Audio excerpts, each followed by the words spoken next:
everybody. We are now ready for the session of the exhibitors presentation.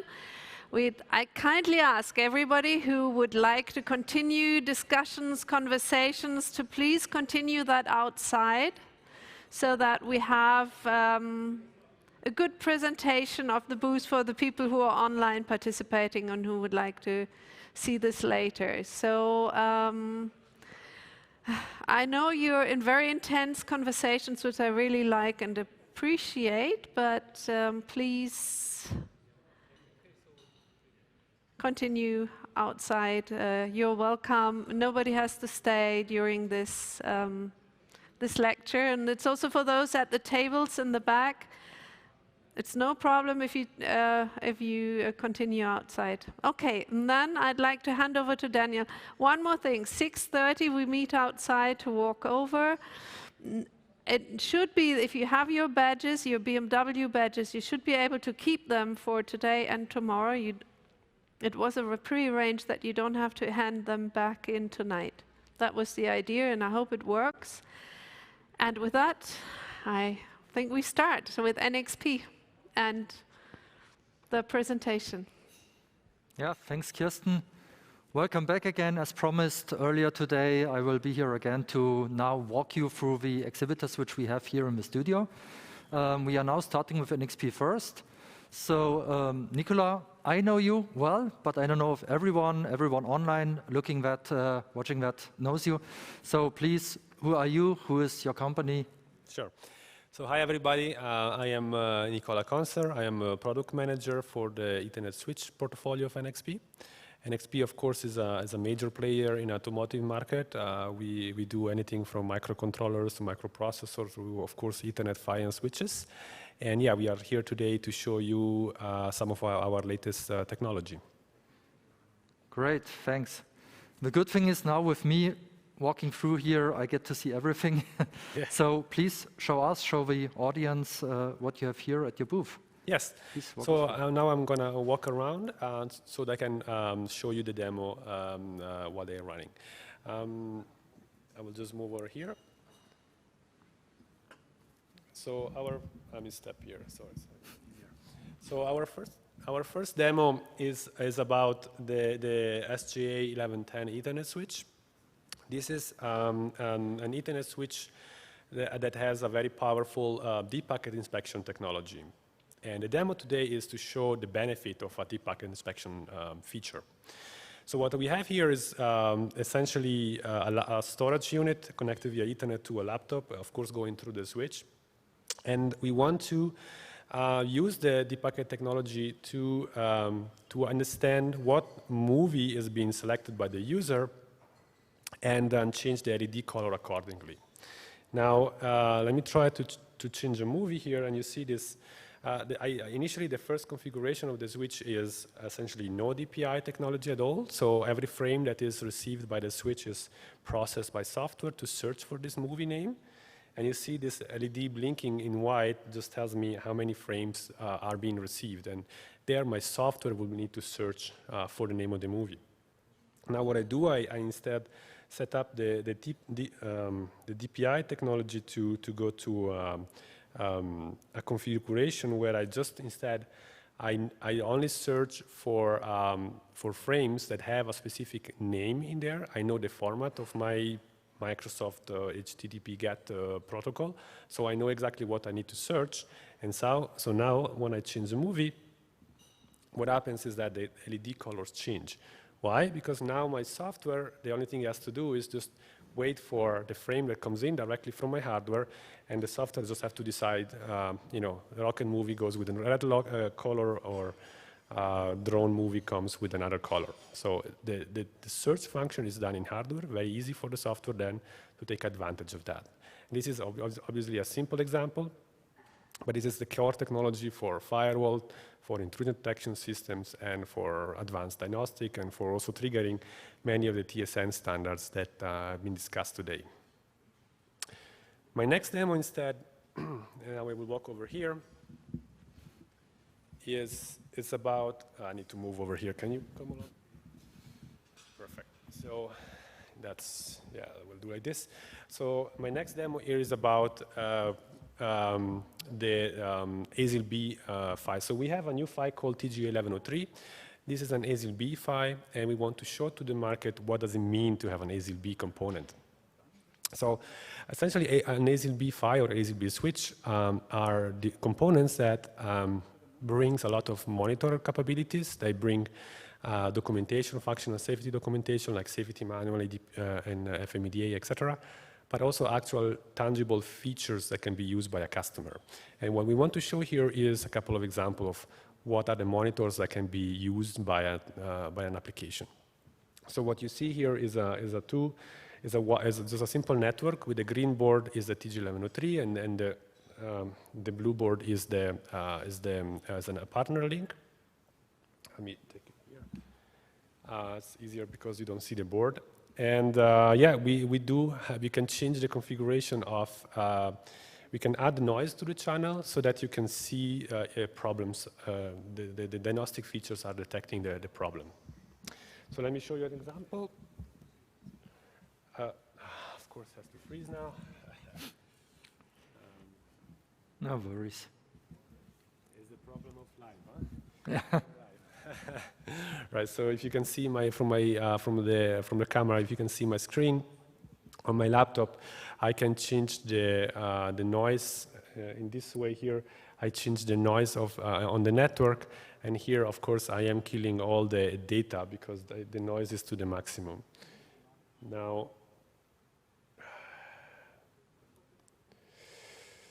Now I bring back the noise to the minimum, and now my link goes back again. So the point is, I have several monitors. In this case, it's just SQI, but there are also others that are constantly monitoring the PHY. And if something goes wrong, the PHY will tell me right away. And this feedback from the PHY simplifies the detection mechanism, and therefore offer a faster reaction time to problems. In a nutshell, that's the two demos that we have for today. Any more questions, Daniel? Thank you. Quite interesting. Not to the demos itself. The event is almost done now for the first day. What's your opinion? How did you like it so far? I mean, I know you attended a lot of the previous events. I absolutely love this event. We come here every year, and I think it's a great opportunity to meet people like Daniel, like all the experts that we have. We come here every year. We always provide a booth, and we intend to do it in the future. I think it's a great platform to discuss with the experts in the industry. Okay, then thank you very much. If you have nothing more to add. Okay, great. Thanks for walking us through your demo. And with that, I think we will move on to our next one. So thanks again, Nicola. Pleasure. Thank you. Bye-bye. Bye. So don't get confused. I'm not like a moth following the light. I will start with Siemens now first. We will not skip BMW, but due to the sponsorship packages, it's the way that we want to proceed now. Here, I just have to remember, sorry, that I shall go here for best lighting and everything. So now we are here at the Siemens booth. I know that Siemens attended some of the previous conferences, but I also noticed a company which I personally have more to do with, Ethernovia, down here as a co-sponsor. So I'm wondering what you are showcasing, who you are. And so with that, please introduce yourself briefly, what you from Siemens do here, and maybe in connection with Ethernovia. Thanks, Daniel.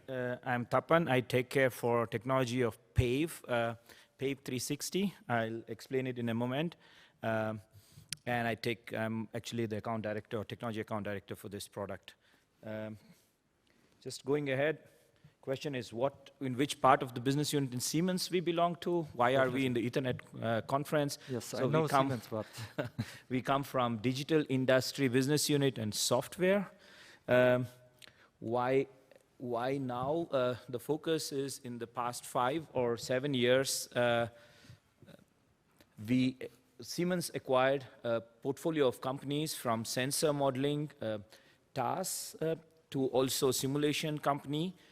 Which is Mentor graphics, Yes. as well as AMSIM or the actuator models, what's there. This, we believe, from Siemens side, puts us in a right perspective to build a complete digital twin for the zonal, for automotive architecture. Okay. So, just introduction on, you had a question, Daniel, or? No, go on. So on the PAVE, yeah, the PAVE 360 is a 360-degree verification environment, which could be started quite early phase, even before silicon or components are available. So it's a pre-silicon, but we could get different models, yeah. As mentioned, we have the radar, also the camera data, which are the inputs, and we have models for that available. We have also different simulation technologies from system C level or closer to the software in-loop testing until even RTL level, or which is very close to the hill testing. So that's the complete technology. What does it mean to the automotive world is, we talked about zonal architecture, or Max explained very well why zonal.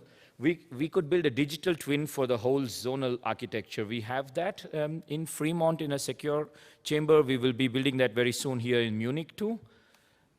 What does such a system look? And the main question is, why are we together with Ethernovia here? So we have a demo of the zonal architecture. We have a cockpit, which also is integrated to a display on the software side.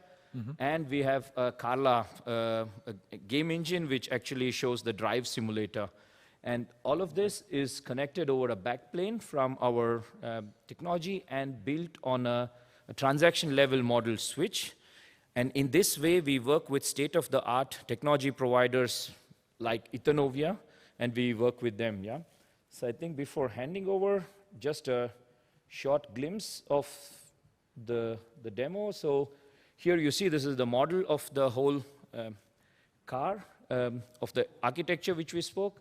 Right side is the Carla engine, which is a drive simulation. And on the left side, you can see the cockpit. And underneath is actually the Ethernet model, which Ethernovia will explain us in detail, yeah? Over to you, Chris. Okay, thank you. Okay, let's see. You have to turn the monitor now. Breaking anything? Looks good so far. Very good. Great. How are you? Fine, how are you? Yeah, very good. So hello everyone, my name is Chris Mash from Ethernovia, and we're here with the Siemens team to really show how this digital twin modeling environment helps us in the automotive industry. You know, we heard earlier from the keynote that we've gone from 10 million lines of code to 100 million lines of code where we are today. It's a huge development cycle that we need in terms of having silicon available, ECUs available, and then through into series production. So what we can do now with this PAVE 360 system is take models of components of the ECU, reflect them inside the environment, and then effectively show the performance, how we would move data around the car, how we would move sensor data such as cameras, radar, LiDAR data through our network into some sort of central compute, process what we need to do, and then move that actuator data back to the controls for the vehicle. So what we're showing here on the screen is actually the real live operation of a PAVE 360 simulation environment. I'm not sure if our camera operator here will be able to zoom in onto this car. Sorry, that's a last minute suggestion there. But what we're really showing in real time is the PAVE 360 system running with our extremely detailed cycle accurate models, moving data around the network into this environment, and then moving that data back to drive the vehicle. And you know, if you think about the level of complexity in some of the specifications we're looking at from TSN, we've heard many presentations from Max and others today around the different flavors we have.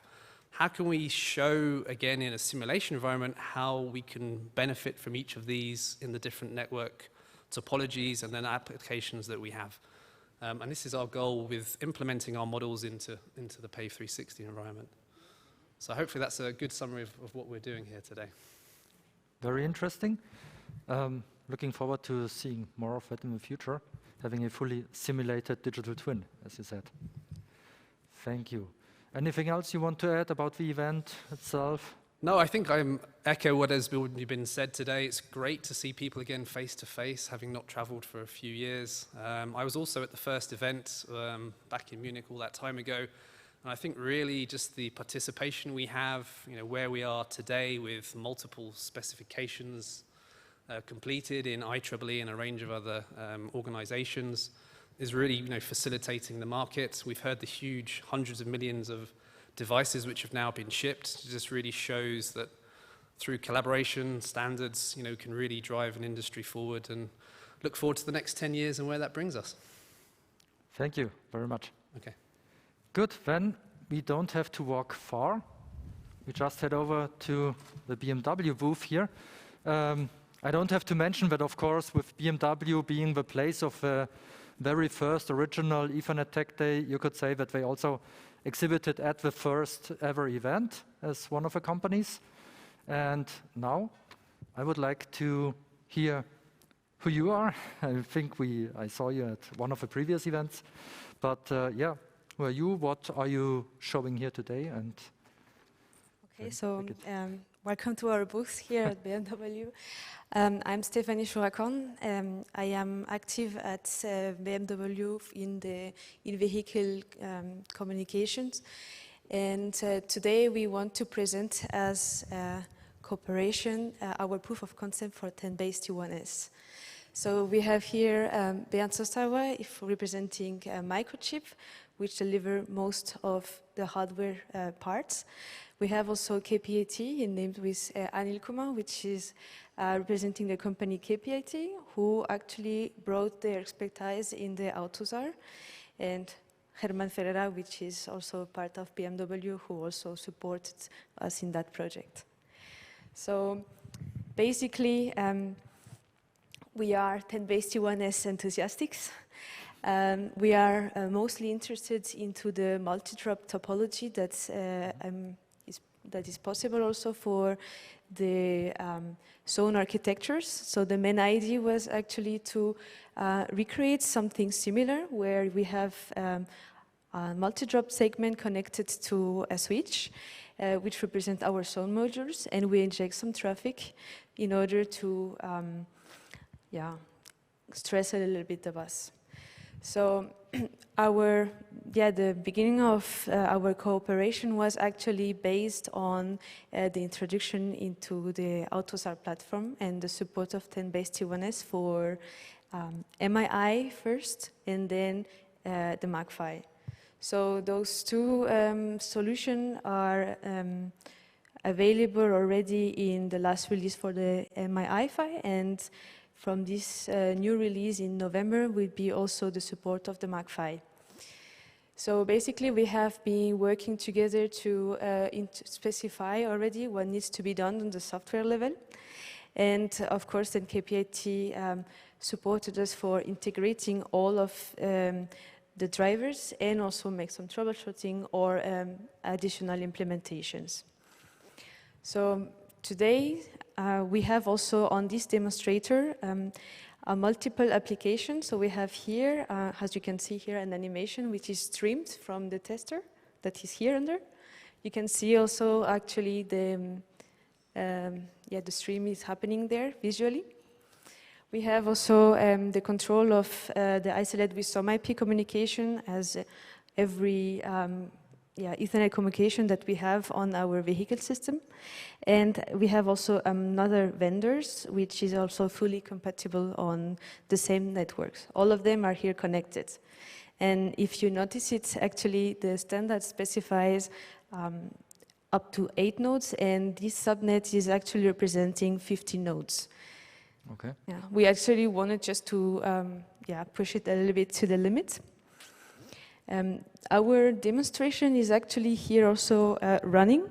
So as you can see, there is also another device. I'm not so sure if you can zoom it, but that's the camera that is actually already in the vehicle, and it's a 100BASE-T1S element. The main goal was here to actually convert the traffic that is generated through the 10 base T1S. So we are using a switch just to make the conversion. And we have selected already a component that is generating less than 10 megabits. So here you can see on our bandwidth setup test, that we are increasing more or less the bandwidth by forcing each of these nodes to generate traffic. And we can also see here, by increasing the speeds, that we can also increase the bandwidth. Not so sure if you can see, I'm just in the middle. Okay. So we can reach up to 10 megabits and you don't see so much delay. Of course, if we push it up to the limit, we will see in some point some degradation, but it's relatively acceptable in a way that this is already more than the supported number of nodes. Maybe one question to follow up, I didn't fully get it. The camera is a 100 base T1 camera physically wise, but it's generating less than 10 megabits per second. And by using that, you show the interoperability between a 100 base T1 link, of course, with not exceeding 10 megabit per second of traffic, together onto a 10 megabit 10 base T1S shared bus. Yeah, and also that the possibility to switch some controllers or electronic components that are already connected to the Ethernet on 10 base T1S, because they might not need such a high bandwidth up to 100 megabits. Right. Okay. Yeah. So yeah, it's very colorful. It caught my eye in the beginning today. So I'm looking forward to nice lighting solutions in the future, maybe based off of 10 base T1S. And one last question. I know you had a 10 base T1S related presentation on the virtual event last year. I don't know if you ever attended a previous Ethernet Tech Day, or was this now the first face-to-face event for you? Yeah, today was my first face-to-face event. And how you like it so far? Yeah, very interesting actually. All the topics are very, that's actually up to date, and let's say that, yeah, I am very enthusiastic about this event. Okay, great. Thank you. Then, if you don't have anything more to add, I can move on to the next. Thank you very much. Thank you for the presentation. So, moving on to Renesas. I'm just positioning myself back here. With Renesas as one of the major, let's say, microcontroller suppliers in the market.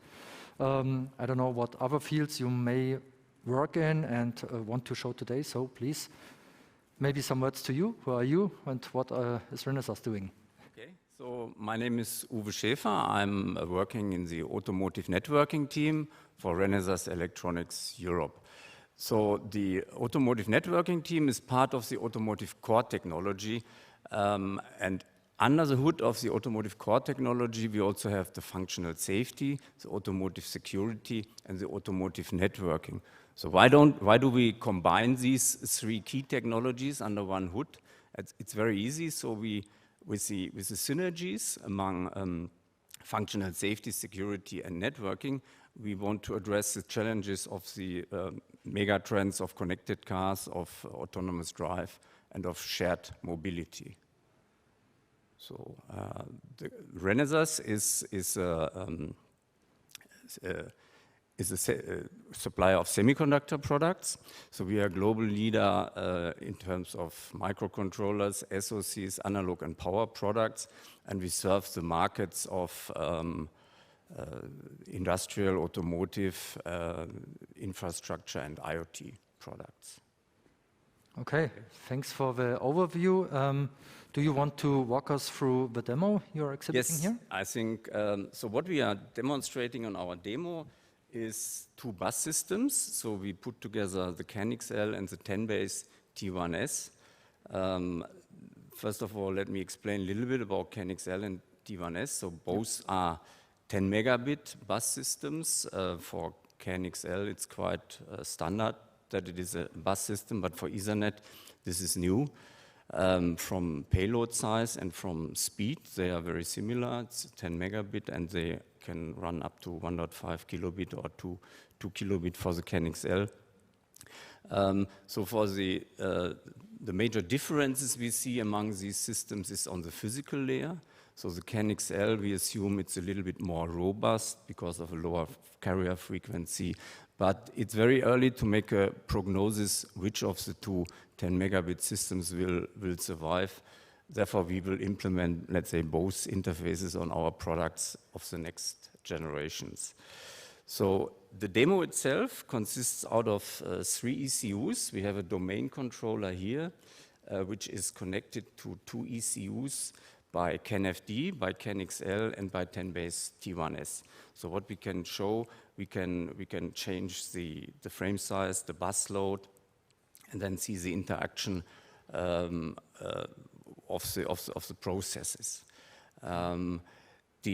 What we expect from the 10 megabit entering the automotive control area is that we will see an increased traffic and an increased event rate.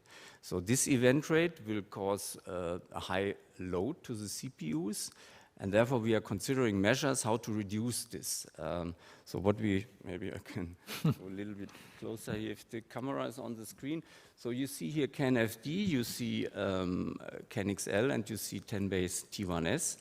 The big portion is the efforts which the CPU takes for the routing. The area below is what it needs for transmitting data, and the area below is what it takes on the bus. So we can introduce now certain hardware acceleration features, so which reduces significantly the amount in the routing area already, and we can also optimize the driver a little bit more. And then the CPU load reduces more, and this is what we will focus on in the next years to really implement hardware acceleration features for these new interfaces so that the CPU load is reduced by that. Okay. Basically, okay. Sounds great. It's interesting to hear that you are basically, I would say, committing or at least working on supporting both technologies, because I know from various suppliers sometimes they maybe don't have the resources or either have to decide whether to go into the 10BASE-T1S direction or the CAN-XL direction. Yeah. But it's not our preferred solution, of course. To implement more interfaces is not economical, but there's no way to decide which is the better one. Therefore, we will go for both. Yeah. Okay. Okay. Good, great. Honestly, I don't recall if we have met in previous events. I know your colleague Tobias from a lot of the previous events. So is this? So I joined this since 2015, and my colleagues even longer. And actually, this event is great location, very nice presentations, and I enjoyed it very much. Looking forward to the dinner tonight. Okay. Then, if you don't have anything more to add, thank you for the presentation, for walking us through the demo. And I will just continue now. I'll just sneak behind here. I don't know. I think if it's okay, if it's better for you for the demo. Sure. So, first of all, we are here at Ruetz System Solutions now, or Ruetz. Ruetz, okay. That's why it's written like that. And one note worthwhile is that Ruetz, as well as the other, which we have mentioned before today, was one of the very first exhibitors at the 2011 first Ethernet Tech Day as well. So thank you for the committed support in exhibiting at this event and sponsoring it. I think you are basically at every single iteration of this event, at least from what I recall. So with that, would you please introduce yourself and Ruetz, what you're doing, and then we can go from there. Thank you. My name is Michael Sapletal. I'm a sales engineer from Ruetz System Solutions. We see us as a technical partner for the OEMs and the supplier for the in-vehicle data communication and the internet-connected communication. We have different parts in our company. We have the part of the engineering consulting, so we have make system specification, test specification, and so on. And of the other side of the V model, we make the testing about the different parts, about the component, the subsystem, or the complete system in the connected automotive with the back end and in-car connection. Then the other part is unser compliance test house. We make different tests about the open alliance between the TC8 and the TC11, and also customer-specific test cases about AVB and TSN. So that's around smart about the company. Okay, great.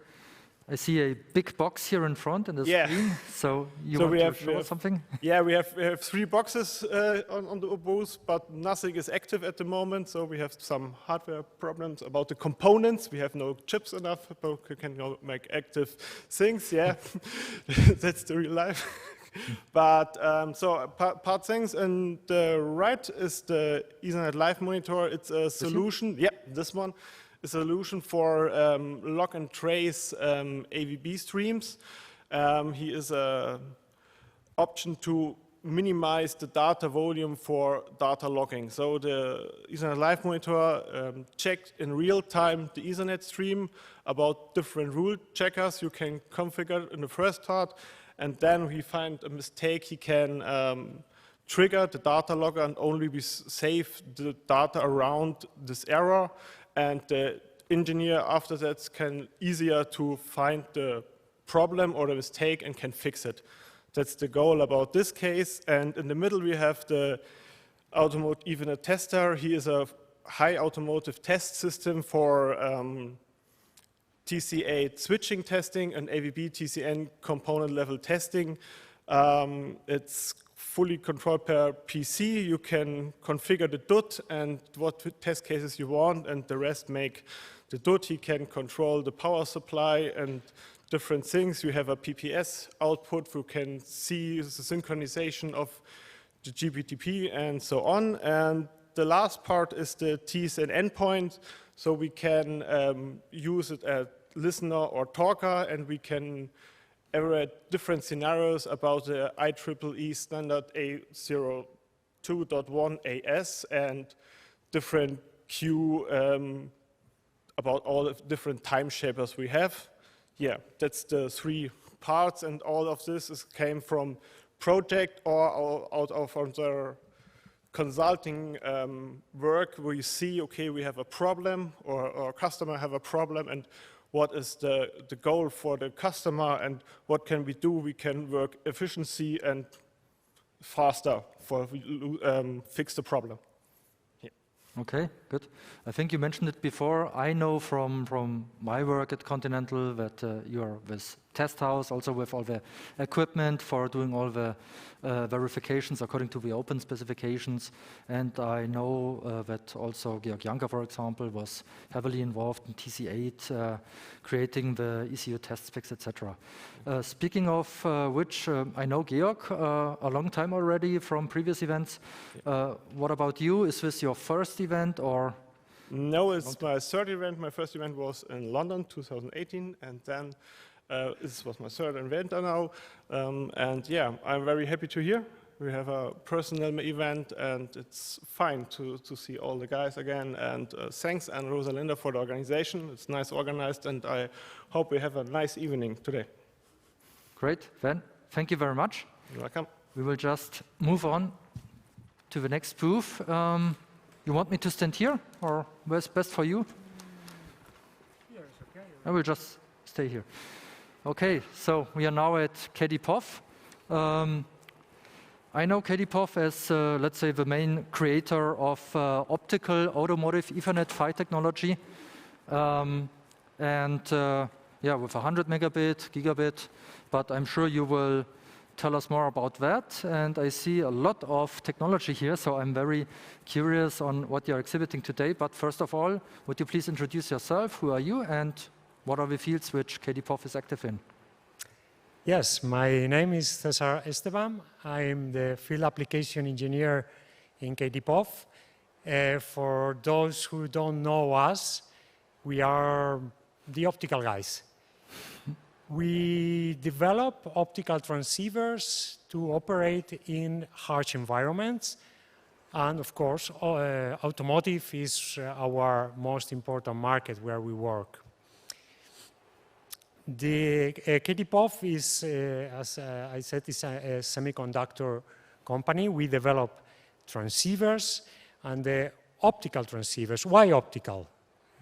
Optical has important advantages compared with copper. We have outstanding EMC performance. We provide galvanic isolation between the link partners. We have a lighter harness. We avoid issues related with return currents going through the shielding of the cables, mainly at high speed bit rates. And in general, we are an optimal solution for in-vehicle networks. Today, we are exhibiting the present and the future of the in-vehicle optical networks. When I say the present technology, I refer to the transceivers we are currently in production, targeting 1 gigabit and lower bit rates.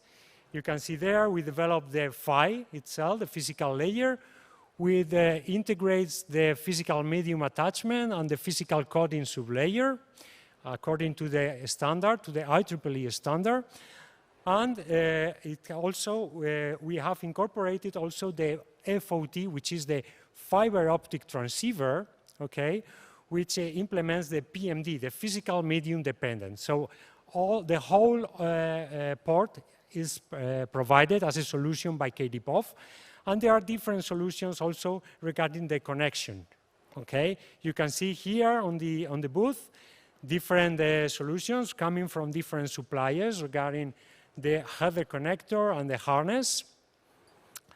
And we also are exhibiting today the future. And when I say the future, I mean the multi-gigabit family of transceivers that we have been for more than 2 years working hard in development. We can see in this video we are presenting a demo that we have prepared. It was really hard to transfer all this demo to here, so we have prepared this video where we are presenting the key elements of the multi-gigabit technology, which are the light source, which is a VCSEL, the channel, that is glass optical fiber, the cable structure, okay, and the channel itself that is explained in this video that will be available for all you after this show.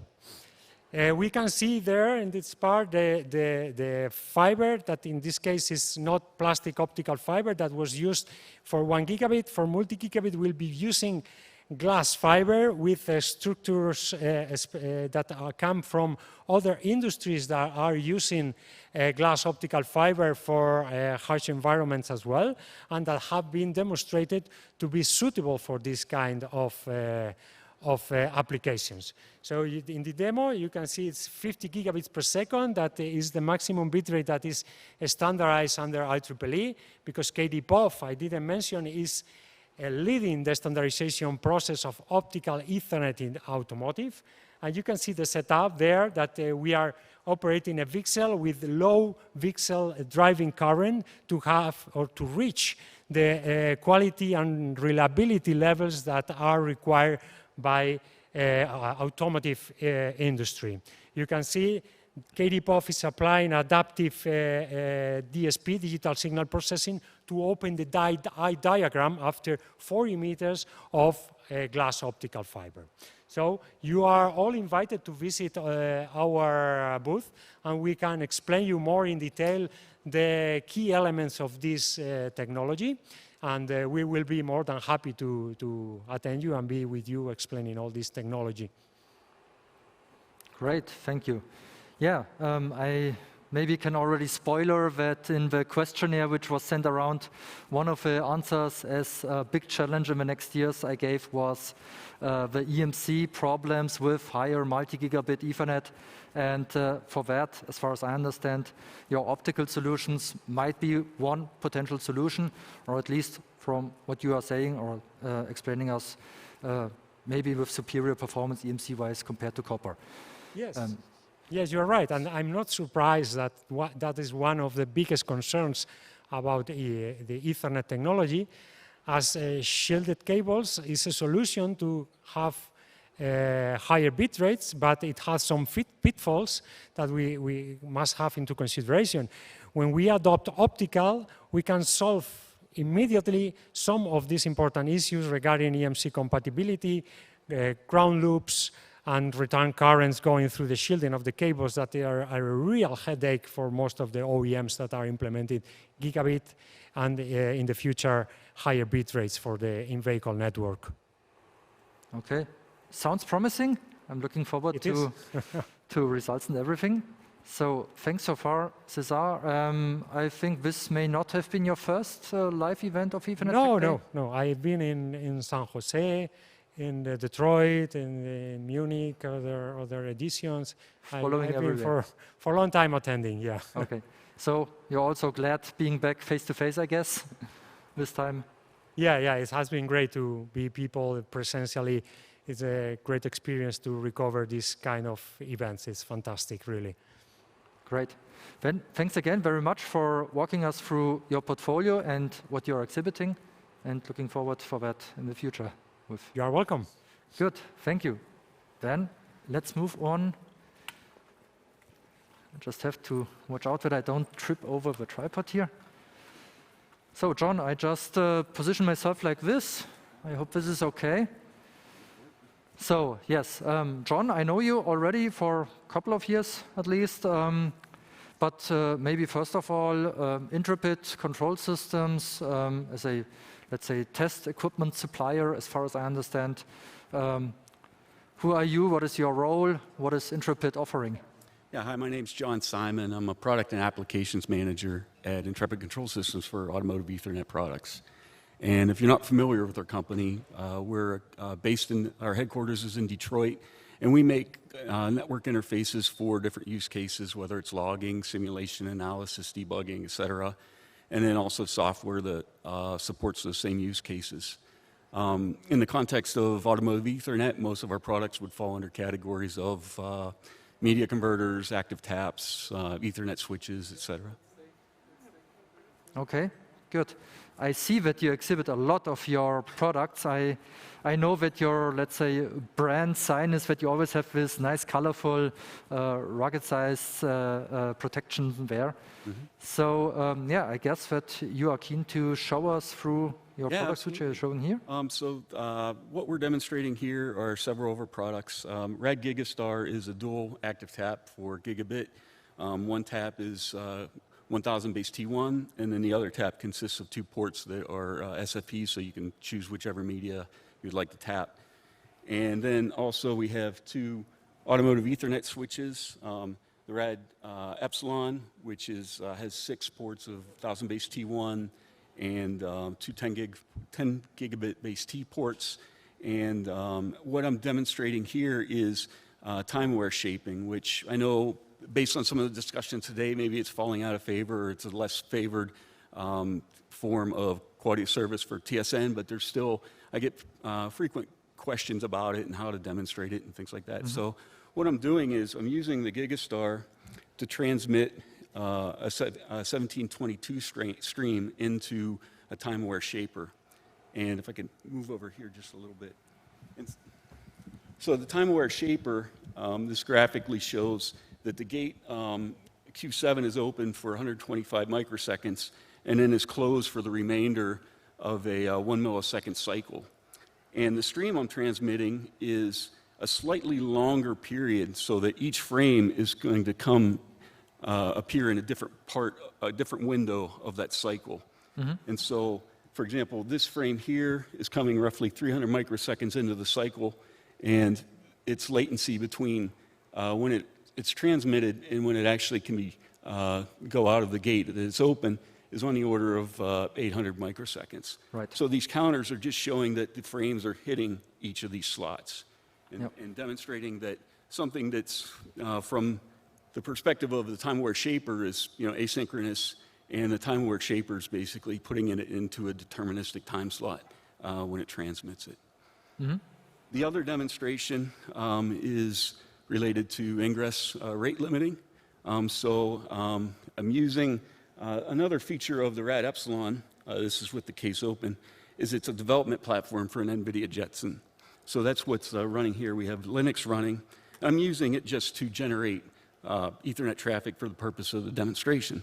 But you could do algorithm development or other applications. And it's a motherboard, basically, that provides all the 1000 base T1 ports directly to a switch. And there's a PCIe, excuse me, connection to this directly to the switch for high bandwidth.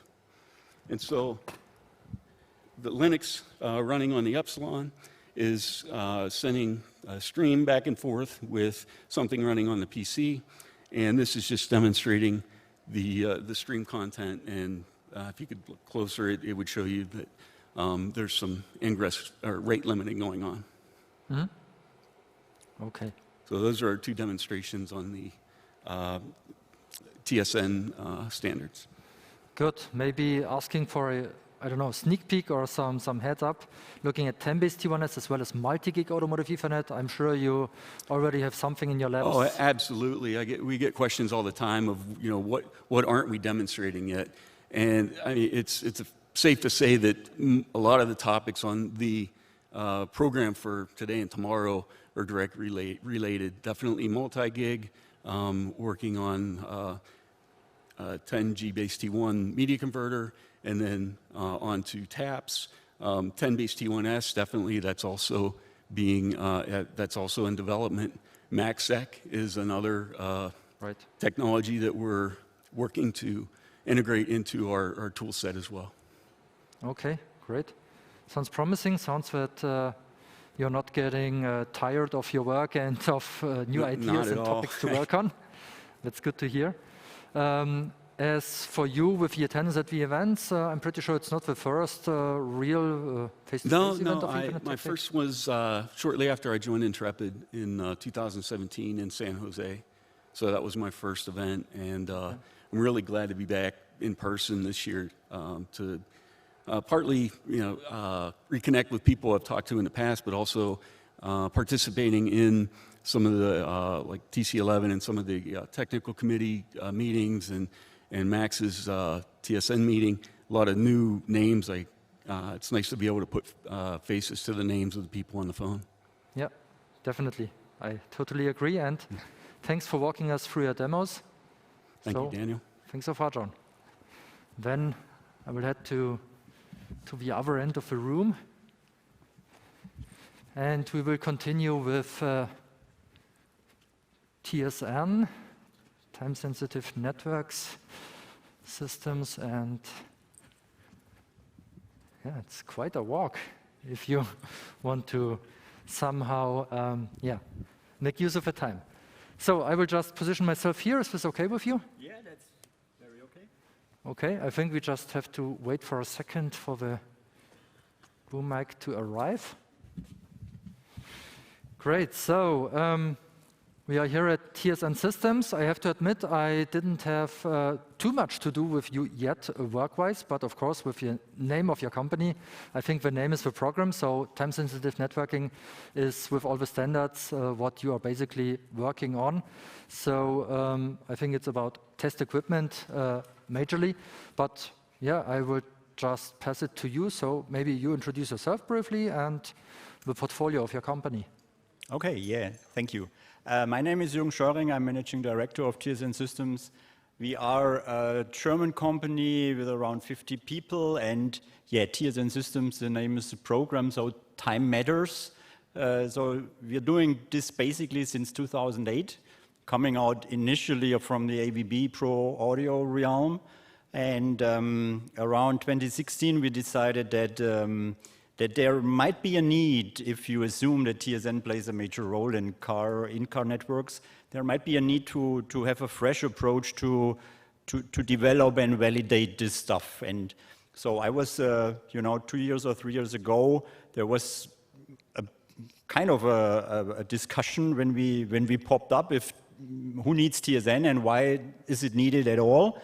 And so I was quite impressed today that there are in many slides and many talks, and we we had even a dedicated slot for a deep dive into the fight of shapers. So, but yes, that's a good thing, and we really believe, and all of our 50 people really have TSN in their DNA, and so this is what we're doing. Great. So, as you just said, this is what you're doing. So, I see what you're producing. Maybe you want to showcase us the various devices you have here. So we have actually on OnStatic Display some of our products. As I said, we have a product strategy. So we want to provide the industry with easy to handle tools to dig deep into the nanoseconds, which is all about when it comes to TSN, but also have an idea of to control this complexity for test and measurement from the PTP, from the nanoseconds up to some IP and DDS or service-oriented architecture. So we have a set of hardware products, so of course a media converter and a switch for the lab, but the basic thing is actually from a hardware perspective is what we call the TSN box, and this one is quite, I call it a Swiss Army knife for TSN development and validation, and you can use it as a PTP master, as an AVB TSN talker, as a some IP entity, you name it, you can probably generate any type of traffic on a nanosecond precision level, and on the other side you can use it as a very powerful, flexible tap device that itself, even as a tap device, synchronizes to the network and to the device under test to the GPTP master, basically on the network. This is one thing, and the other thing is what we did in software, what we call the TSN tools, and this is again a fresh approach when we say. If time matters, if you go TSN, if you count in nanoseconds and microseconds, you really need a visualization of the patterns, of the delays, and stuff like that, if you want to develop and validate stuff, and this is what we're doing. So we have generated a little bit of an oscilloscope view for Ethernet packets, and we bring up all the matrix and the correlations, stuff like presentation time budget analyzer or packet delay produced by switch, and do the statistics there. And the point is, this is a very complex situation, and you have so many use cases that you are not aware at the beginning. So we did that in a very generic, or I would say in a radical generic way. So the software itself gives you basically nothing but a huge tool set of filters and analyzers, and you can click together whatever your use case might be, and then you can have specialized PTP, specialized audio. I mentioned that we are pro audio guys from 10 years, and so there's quite a huge set of tools that you can make use for your development, and especially for system validation. So we believe in a network. It is of course good, you need conformance testing on the device level, but the critical part is always how does this work as a system together, and this is where we focus. Okay.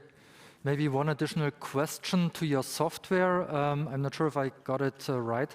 This is also based in conjunction with your hardware, with special additional meta information which you add to the capture, or is it something generic where I can, for example, simply put a Wireshark PCAP capture in there, which I did in a TSN-enabled network, and then still utilize the features of your software? Exactly. As we are as an IEEE event, of course, and we as Ethernet guys, we truly believe in open standards. And so, yes, of course, we rely on PCAP-NG as an input file, and the box produces PCAP-NG files. Of course, you have some additional features if you use both together, but no, Ethernet analysis means PCAP, and this is, of course, what we follow.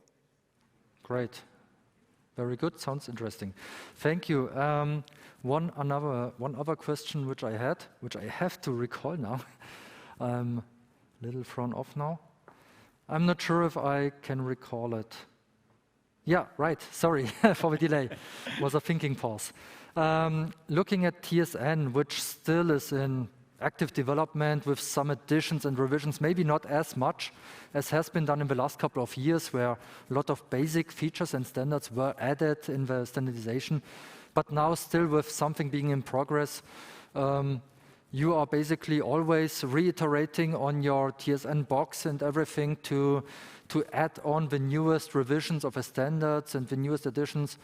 I mean, if you say it's TSN enabled, this might mean something different when it was in 2017, like it means now in 2021, 2022. So you are still working on updating this in your hardware, etc., I guess. Yes, sure. I mean, this is a highly emerging thing still. As I told you, we started the product development in 2016 in a time where very few only believed in TSN in automotive as a major part. And yeah, but we did it quite radically in a sense that all the software that we put into the TSN box, for instance, the GPTP stack, we developed completely from scratch on our own. And that means, as an example, we are at AS 2011 today, and we are also, of course, very close to release our 2020 stack as a test and measurement stack.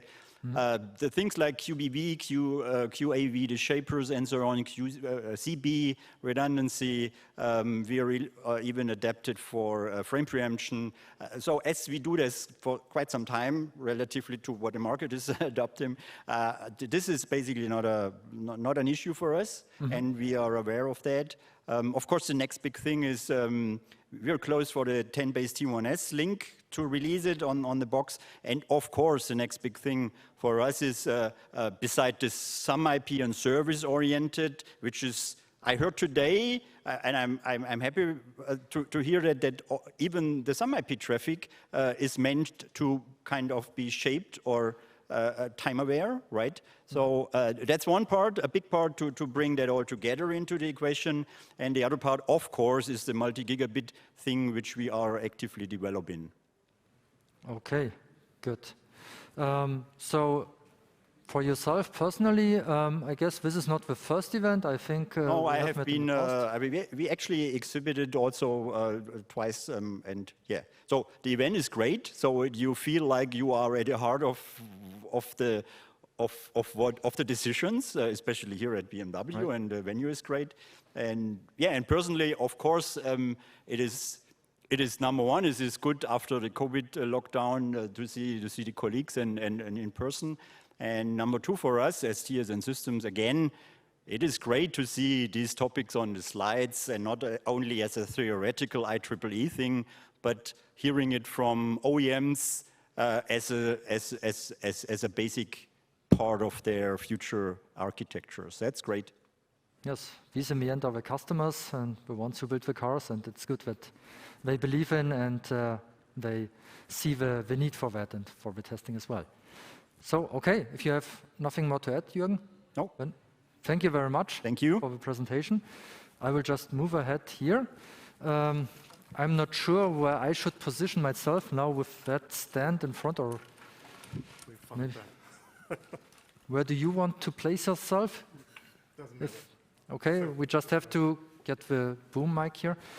I have to admit, ViGEM, I don't know if is it pronounced ViGEM? Yeah, it's ViGEM. It's ViGEM. It's an abbreviation for Visions Go Embedded. So ViGEM is the correct pronunciation. Great. I just recently, or today, learned from Kirsten that you supposedly also have been exhibiting at the very first Ethernet Tech Day?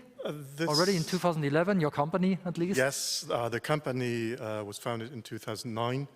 So 2011 might be the first one. I'm there since 2014. Hope I didn't lose track, but I think it was 2014. Quite some time already. 2015 was then in Detroit. Was it 16? I don't 14. know. 14 was Detroit? Right. Okay, then it was 14. Was my first time. Yeah.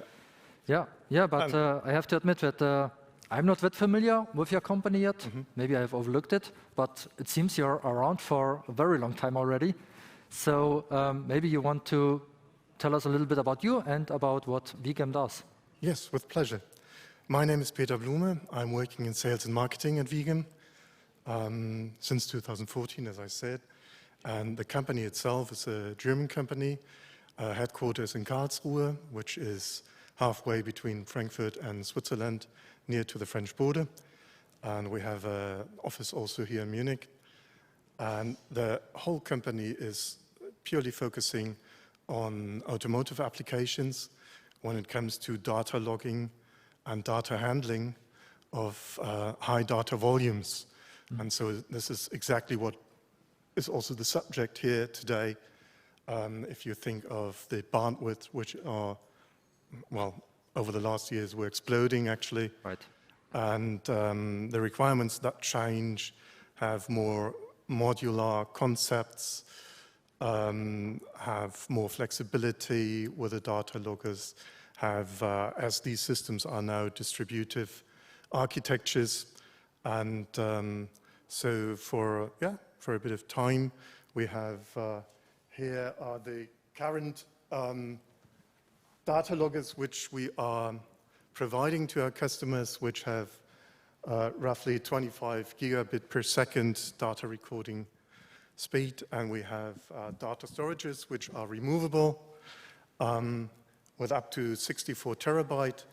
And if you think of these data volumes, you need also solutions to upload these data amounts to the analyzing hand.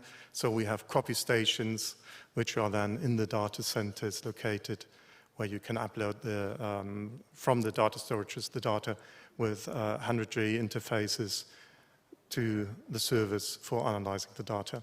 So the very moment we provided the data to the analyzing hand, we've done our job.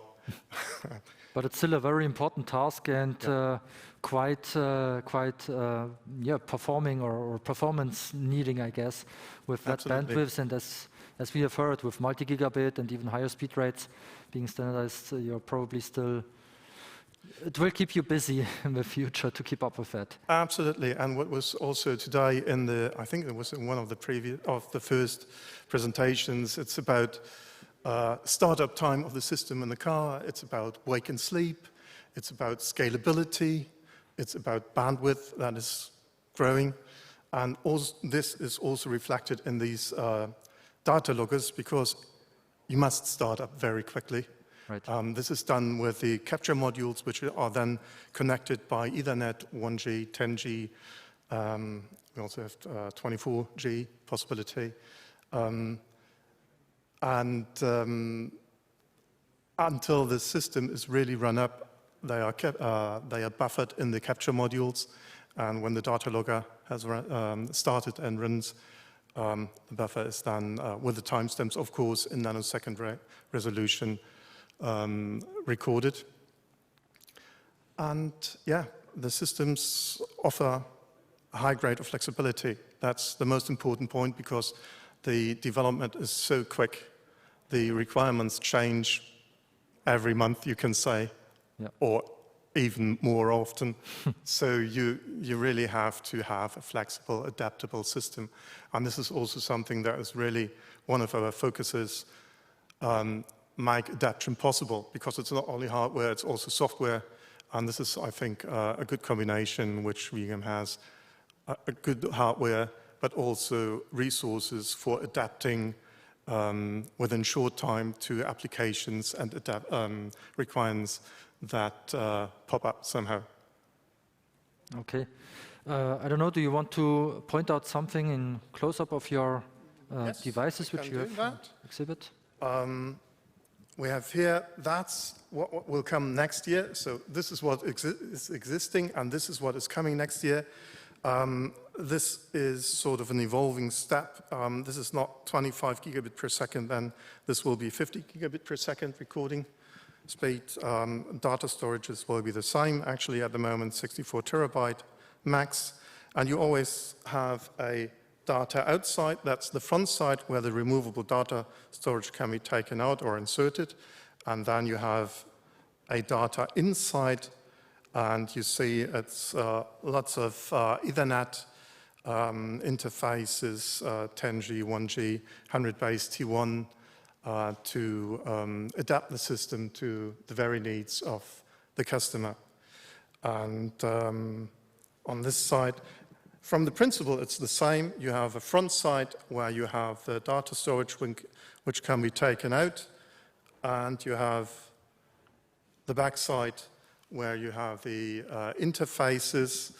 The special thing about this device is not all customers have 50 gigabit per second data recording requirement.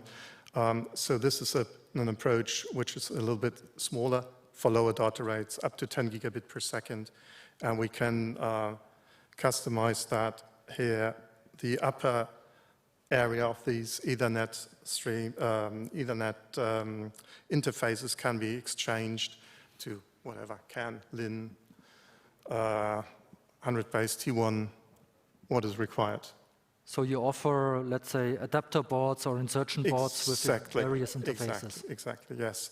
So this can be both. This can be a distributed system with capture modules, but it could be also used as an all-in-one for a limited application. Let's put it this way. Okay, great.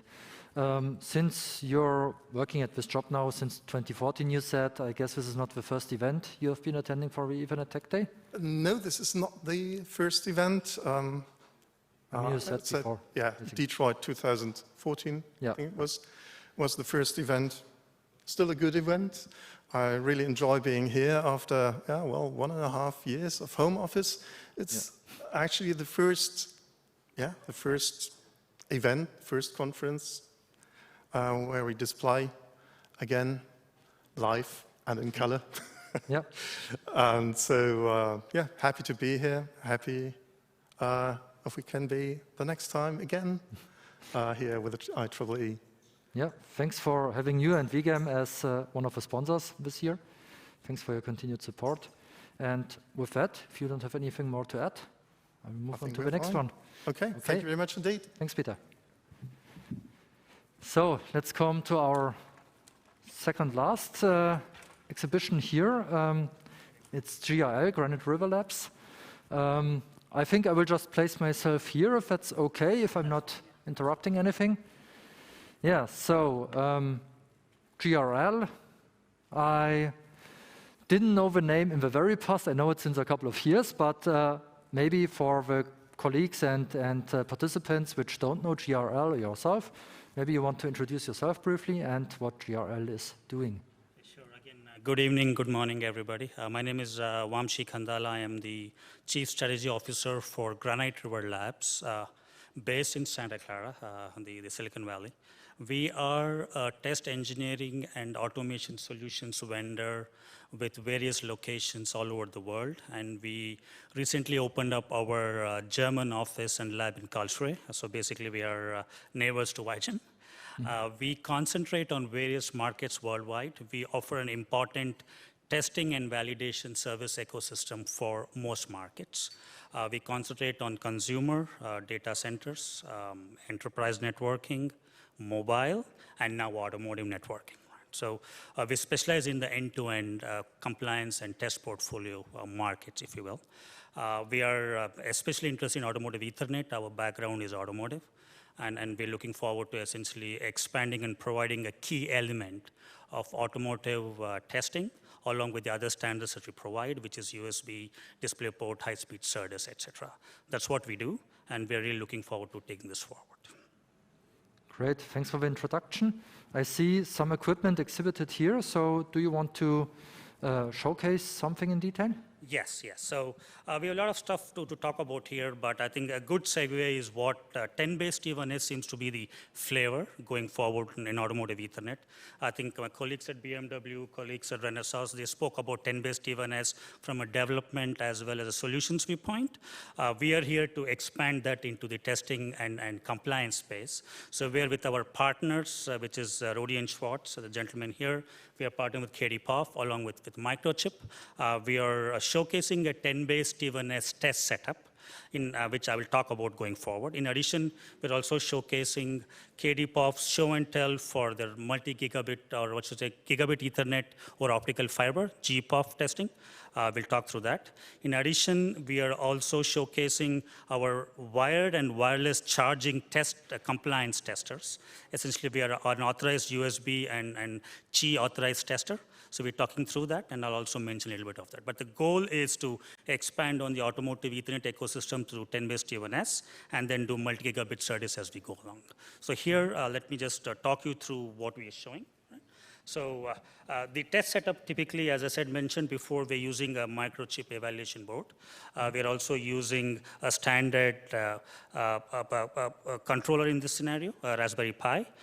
We have a fixture from Rohde & Schwarz, which is a simple setup. It's connected through a Rohde & Schwarz 6 gigahertz scope with the test automation. So the testing is already running in the background. It's already doing that. There's a test spec. GRL, for those that do not know, authored the 10BASE-T1S PMA spec for Open Alliance. This is TC14. So these tests are running based on that. So you already see that there's some signaling happening in the background. You will essentially see that what is already passed, what's already failed is already taken care of. And here, if I just go forward, you will see the test report, which hopefully my arms will stop shaking enough to move. It is not moving, that's fine. So this is the test sample report, which essentially showcases all the results that I've seen so far. So it's auto-generated. It's auto-generated. It's a part of the test automation that is a part of the setup from Rohde & Schwarz. So where we are really interested in to try and expand that into multi-gigabit, this particular scope can support up to 10 gig. And as GRL, our expertise is in SerDes. We at GRL test up to 50 gigabaud for data centers. So we know how to test out SerDes for automotive really well. And that's something we're looking forward to. That's why we have the partnership that I mentioned with Kdpov, with Microchip, with Rohde & Schwarz, and the other vendors as we go along. Right? So having said that, moving from automotive Ethernet, both I think optical fiber as well as copper, I'll spend some time on charging. So the new, let's say, consumer experience within a next generation car includes charging, either wired or wireless. The next generation connected car includes wireless charging, which is based on a spec, which is through what's called a wireless power consortium, which can be up to 5 watts or 15 watts. So what we're showcasing here is a 5-watt base station charger for a charging controller. So here I have my iPhone, assuming somebody's driving. The phone is right next to the console of the driver. It automatically charges. The key message here is not the charging. The key message is that this compliance tester is able to immediately look for what the capacity of the charging is within the phone. This is the iPhone 12s. So essentially, this can support up to 5 watt to make sure there's nothing untoward going on. There are various coils supporting it. End of the day, this provides confidence to the system integrator and the tier 1 that their wireless console, wireless charging console is designed as per the spec. And for this compliance tester, which is a complicated tester, GRL is the second solution approved by the wireless power consortium to make it happen. Right? And then the previous solution to, again, wireless is the wired charger, for, again, using USB. This is already available in almost all the automotive cars in this case. So here it's a similar scenario. Wherein for USB power delivery and quick charging, which is common to everybody. So we provide a compliance tester for that. In addition, we also provide test services that support for those customers wanting to do pre-compliance testing. They can come to the labs in various locations to make it happen. Right? So again, where we come in is to provide end-to-end services. The goal is to make sure the important testing and compliance ecosystem is covered. We obviously have we have 7 locations, as I mentioned, 8 locations in Karlsruhe, and I know a lot of the vendors here are looking for alternative, so I welcome them to visit us in the lab. We have a local presence, we have local partners, and my colleague Ruetz is based in Karlsruhe, so we can support people as they see fit. And we will be in this for the long run, looking forward to level 4 and level 5 of the connected car with in-vehicle networking and what I call a consumer experience with all the charging and display solutions. Great. Thank you very much. It's always good to have alternatives, more companies, competitors in the market. It's good to know. maybe from your end, is this the first event you attend in person, or? No, not really. I've been here since 2017. The first one in San Jose, that's a local event. Then I've been coming to the Munich events before. In fact, as a good segue, my last event in person was the 2019 end of Feb event at the Westin Hotel. And the new event after COVID is this event. So bookended by the automotive events, which is good for everyone. And of course, we're really happy to be here to basically showcase what we're capable of. Great. Thanks. Thank you very much for showcasing this in your booth here. And with that, I would move on to our last but not least exhibitor. Sure. Before you go ahead, one quick thing from me. I just wanted to thank all the organizers for making this event happen, because it was not easy under all the scenarios. The idea of having an interview with all the vendors was awesome. A lot of work for everybody. But I again want to thank everyone. And hopefully we are all really happy going back home tomorrow evening. I appreciate everything you and the team have done. Thanks very much. We do our best, yes. Good. Now, last but not least, we do have Vector Informatik. I think looking at the automotive industry, I shouldn't have to introduce Vector. I mean, I think if you work in automotive, you cannot go around it. But maybe from the other perspective, people might know what Vector does in some fields, but I think you are active in so many fields, but it might even be still worthwhile to introduce yourselves briefly and then say which fields Vector basically covers. Hello, I'm starting. My name is Christoph Dahlmeier. I have been active in automotive electronics for 30 years, and Vector have been active for 33 years now. So we grew consistently to more than 3,000 employees worldwide, and of course we expanded our fields of interest. But still, the main goal was to support automotive engineers who are developing ECUs with our knowledge, with our tools, starting from system and network design. Embedded software is a big field of ours with more than 1,300 employees, for instance. Testing is a very active field where we have many tools. To logging, interface, and so on. My colleague Peter will introduce himself as well, but he will show you some of our showcases.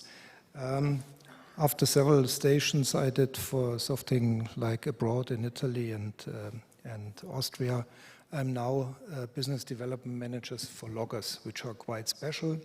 And we have showcasing our two lines of loggers. One is for the fleet logging, special devices for, long-term logging of not so vast data amounts as competitors, yes. And then we have another field of what we call smart loggers, where we can do the, the brute force approach to log all data of the automotive buses. Of course, in a long history, we have been active in all communication fields, starting with CAN, with LIN, with MOST, with FlexRay, and of course, we have been active from the beginning in Ethernet. And this is mainly due, is the work of Peter. Thank you very much, Christoph. Yeah, my name is Peter Felmet. I'm in the department for tools for development of electronic systems here at Vector. And I would like to give you a guide through our booth. So I need to step here in front of the booth. Thank you. So first of all, we have our canoe. I think there's not so much to talk about since probably most of you are aware about this tool. So here we can do system simulation and test. And this is already equipped with Ethernet, which is a very important topic here. And since canoe is on top of layer 2, there are not so much dependencies to the lower layers. If we have a closer look to the interfaces which are necessary for our tool and simulation and testing, then we see here a variety of different interfaces that can be used either together with canoe or together with our logging devices, which you see here on the table. So we have a family of devices reaching from the low end, utilizing 2 Ethernet channels, up to the high end here with up to 12 automotive Ethernet channels. Here is a complete stack of devices. So actually you see 3 devices. On the bottom you see our Ethernet logger. And then here in the middle, this is our largest Ethernet interface, and which offers a variety of different physical layers for Ethernet. And it can be equipped with many different physical layers, reaching from 100 megabit up to a gigabit. And middle of next year, we will also provide capability for multi-gigabit and 10-base T1S. So especially here, what I have here on the display is already a early sample of our multi-gigabit plug-in for our device. And so this will serve 2.5, 5, and 10 gigabit. And we will come up in the middle of next year also with such a plug-in for our VN5650, utilizing a 10-base T1S network. And here, again, you see smaller derivatives of our devices. This one is our mid-range device. This is very interesting. It offers everything that a usual developer needs. It can be connected to your computer by means of USB, for example, or even by Ethernet. So you can set up many of those devices and connect them by means of Ethernet to your PC. And then if you are doing so, they will be synced automatically through the Ethernet backbone. And every measurement and every Ethernet frame that you capture is in sync, and even if you distribute your measurement throughout many different devices.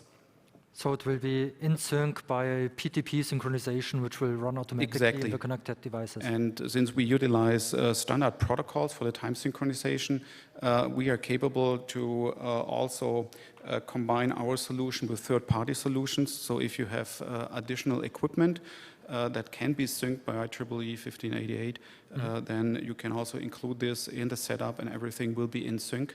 And this is especially important if you do monitoring and analysis with our Canoe, and then if you in parallel connect loggers, then it is very interesting that the logger as well as the Canoe is in sync, and whatever you look up in Canoe will have the same time base in the logging later on.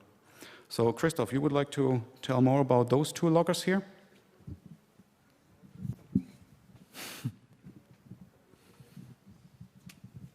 Thank you very much.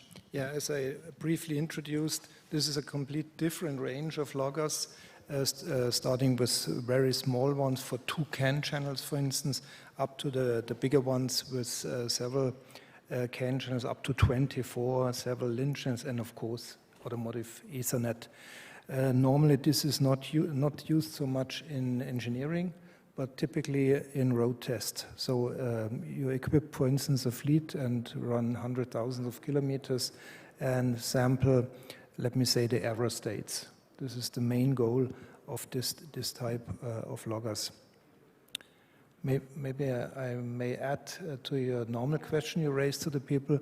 We have been active in Ethernet for more than a decade, and of course we were present already at the first edition here in-house, and Peter also joined the other ones at various locations, and we were always really happy about being there, meeting so many interested parties and persons, and I hope it will increase again after Corona sometime in future. Thank you very much. Yeah, thank you for your continued support. What I would like to mention here as well is this is a hybrid event, and we have those loopback cables for Ethernet as a giveaway. It's obvious that people who attend the online show cannot go here or come here and grab one. So if you like this, if you can hear me now, we have also an online representative of this event here. If you contact him and ask for such a loopback cable, then he will send you one of the cables. And so this is not necessarily a disadvantage that you cannot be here. Thank you. It's a nice service. Great. Thanks very much for this presentation of your devices and your setup. And with that, we are basically done with our tour through our exhibitors today here. And I think I can now give it back to Kirsten, who is already standing on stage, for maybe some more introduction for the No, it's not more introduction. It's just said that we are done for today with the official program. Thank you very much, Daniel, for this, and all the exhibitors for presenting the exhibit. So I think that was really great. I mean, of course, in the regular events, when we have more people attending, we also have larger exhibits. It would be very difficult to do the same thing, but I really enjoyed it. I thought it was really great. So thank you very much. And for those who are online present still, we are back tomorrow at 9 a.m. A lot of the exhibitors also have virtual booths. I don't know how long they are active today, but either today or tomorrow you can also visit them individually if you found things more interesting or questions you would like to ask that you saw today. And with that, we are ready to go to dinner. So this room will be locked for tonight. You have to take everything you need with you. You can, of course, the booth and everything can stay. You'll not come back here. I heard that unfortunately it didn't work out that your badges are, you can take them with you tonight, but you seem to need to they seem to be valid only for 24 hours each. That wasn't intended. I don't know what went wrong. I haven't been able to check, but you seem to be that tomorrow morning you need to go again to the BMW registration with your badge and say, please, I need it for another day. Yeah, and with that, we are going to meet outside. My BMW colleagues will lead the way, and in the front, going to the restaurant. It's quite, if you thought the FITS conference zone is far, that's only a very short distance to where we walk tonight to go for dinner. Yeah, and so with that, thanks everybody, and have fun tonight. And I'm looking forward definitely to the food we're having and the more conversation we'll have tonight. So thank you, and see you tomorrow online again.